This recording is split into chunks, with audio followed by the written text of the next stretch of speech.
నా పేరు మానస. నాకు పెళ్ళయింది. మా వారు గవర్నమెంట్ ఎంప్లాయీ. ఆయనకి నాకంటే వయసు చాలా ఎక్కువ. అందుకే నేను నైట్ లైఫ్ అస్సలు ఎంజాయ్ చేయలేకపోతున్నాను. ఒకరోజు మా ఇంట్లో టీవీ రిపేర్ వస్తే మెకానిక్ అబ్బాయిని పిలిచాను. అతను వస్తాను కానీ కొంచెం లేట్ అవుతుంది అని చెప్పాడు. సరే కదా అని నేను స్నానానికి వెళ్ళాను. సరిగ్గా అప్పుడే అతను వచ్చాడు. మేడం, టీవీ రిపేర్ చేస్తాను రండి అని పిలిచాడు. నా స్నానం ఇంకా పూర్తి కాలేదు.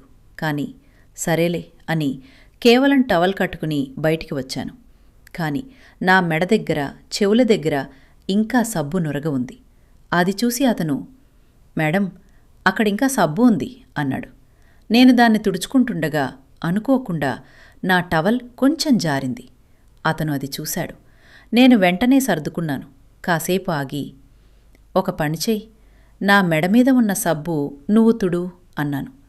వాడు సరే అని దగ్గరకు వచ్చి తుడుస్తూ మెల్లగా తన పెదవులను నా పెదవుల దగ్గరకు తెచ్చాడు. నేను సైలెంట్గా ఉండిపోయాను. అంతలోనే నా నడుము పట్టుకుని గట్టిగా లాగి ముద్దు పెట్టాడు.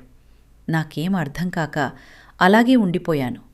వెంటనే నన్ను బెడ్ మీదకు నెట్టి మళ్లీ గాఢంగా కిస్ చేశాడు.